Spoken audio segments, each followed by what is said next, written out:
tan a equal to 4 divided by 3 হলে sin a equal two কত?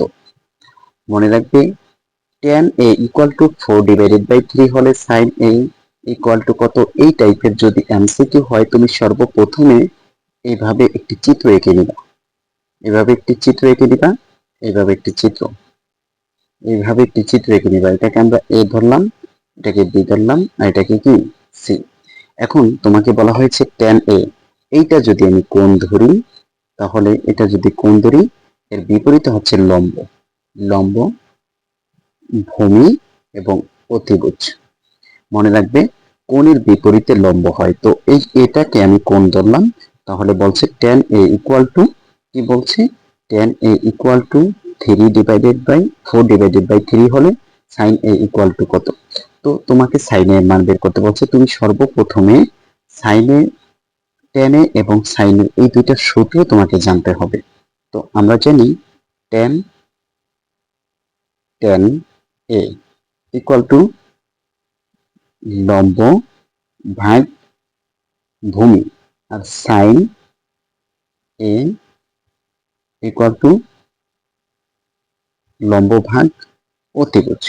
অর্থাৎ তোমাকে sin a R tan a এগুলোর যদি মান বের করতে হয়, তোমাকে আমার কাছে দেখো tan a এর সূত্র হচ্ছে লম্ব ভাগ কি, লম্ব ভাগ ভূমি। তো লম্ব হচ্ছে উপরেরটা, ভূমি হচ্ছে নিচেরটা।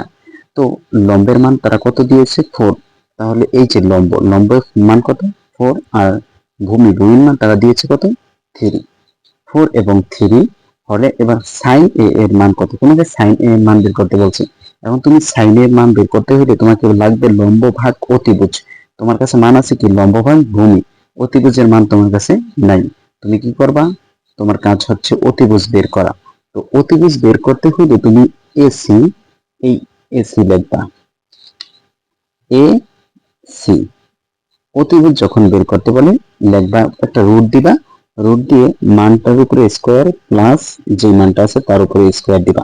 মনে রাখবা যখন তোমাকে কোনো ত্রিভুজের অতিভুজ বের করা লাগবে, তখন তুমি এখানে যেটা আছে এসি আছে, তো আমি এসি লিখছি, লিখা এই দুইটা মানের উপরে যদি সমকোণী ত্রিভুজ হয়, সমকোণী ত্রিভুজের অতিভুজ বের করতে বললে তুমি কি করবা? জাস্ট প্রথম মানটা লিখে তারপর স্কোয়ার দিবা, দ্বিতীয় মানটা লিখে তারপর স্কোয়ার দিবা। এবার দেখো রুট 4 4 কত হয় 16 প্লাস 3 3 কত 9। তাহলে আমি যদি এই দুইটাকে যোগ করি কত হবে 25 হবে। আর 25 কে যদি আমি রুট করি আসবে কত 5। অর্থাৎ এসি এর মান, অতিভুজের মান আমার অটোমেটিকলি কত আসছে 5 চলে আসছে। এখন আমাকে কি নির্ণয় করতে বলছে? বলছে sin a। দেখো sin a, sin এর সূত্র কি? সাগরের লবণতি, অর্থাৎ লম্ব ভাগ অতিভুজ। তো লম্ব ভাগ অতিভুজ তুমি বসাও, sin এর এ লম্ব, লম্বের মান কত? এই ত্রিভুজের লম্বের মান হচ্ছে 4 এবং অতিভুজের মান কত 5। এটাই হচ্ছে এই ত্রিভুজের, অর্থাৎ এই এমসিকিউটার সঠিক অ্যান্সার 4 ডিভাইডেড বাই কত 5, 4 ডিভাইডেড বাই 5। এখন পরের এমসিকিউটা দেখো, বলা হচ্ছে থিটা ইকুয়াল টু 30 ডিগ্রি হলে 2 sin 2 থিটা ইকুয়াল টু কত? তোমাকে থিটার মান দিয়ে দিছে। এখন তুমি কি করবা? থিটা দেওয়া আছে কি থিটার মান, তো থিটার মানটা তুমি জাস্ট বসিয়ে দাও। থিটা ইকুয়াল টু কত ডিগ্রি? 30 ডিগ্রি। এখন অতএব তোমাকে কি বের করতে বলছে? বলছে 2 sin 2 থিটা। তুমি কি করবা? এখানে 2 এর 2 বসাও, sin এর sin বসাও, এবং 2 এর 2 ইনটু থিটার মান কত ডিগ্রি? 30 ডিগ্রি। থিটার মান 30 ডিগ্রি বসায় দাও।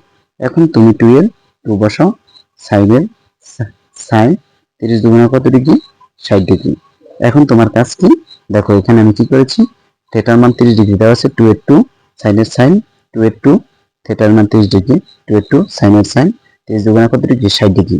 আমরা জানি 2 এর, এখন তুমি 2 এর 2 লেখো, কিছু নাই মানে ইনটু আছে, sin 60 ডিগ্রির মান হচ্ছে √3 বাই কত 2। তোমরা জানো যে sin 60 ডিগ্রির মান √3 বাই 2। এবার এই 2 তে কাটাকাটি যায়, রয়েছে কি √3। এই এমসিকিউ এর आंसर হবে √3। এখন পরের এমসিকিউটা দেখো কি বলেছে। পরের এমসিকিউটা বলেছে sin theta equal to √3 by 2 হলে থিটা এর মান কত? তুমি কি করবা? এখানে দেওয়া আছে কি এই sin থিটা ইকুয়াল টু, দেখো তোমাকে থিটার মান নির্ণয় করতে বলছে। তো এই পাশে যেহেতু সাইন আছে, অপর পাশেও সাইন আনো। সাইন কত ডিগ্রি? সাইন 60 ডিগ্রির মান কিন্তু √3/2।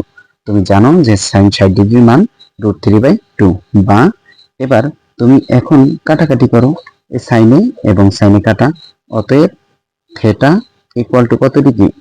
60 ডিগ্রি। এটাই আনসার। তো এই টাইপের আরো গুরুত্বপূর্ণ ভিডিও পেতে ভিডিওগুলো লাইক, কমেন্ট, শেয়ার করে আমার সাথেই থাকো।